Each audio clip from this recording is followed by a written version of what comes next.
নমস্কার, আমি স্মিতা চলে এসেছি একটা তোমাদের সঙ্গে পনিরের রেসিপি শেয়ার করতে।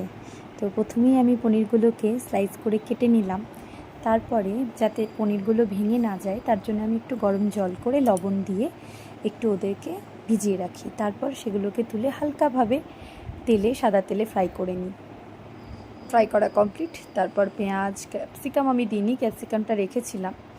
পেঁয়াজ, আদা, রসুন, টমেটো আর একটু কাজু বাদাম আর কাঁচা লঙ্কা, শুকনো লঙ্কাও দিতে পারো। তারপরে আমি তেলে সেটা ভালো করে ভেজে নিই।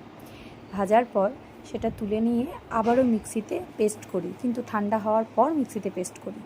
তারপর একটু বাটার দিয়ে আবারও তড়কা লাগিয়ে এটাকে ভালো করে ফ্রাই করে একটু টমেটো সস, কাসুরি মেথি আর গ্রেভিটা বানানোর জন্য একটু দুধ আর একটু জল দেওয়ার পরে পনিরগুলোকে ভালো করে ফুটিয়ে নিই।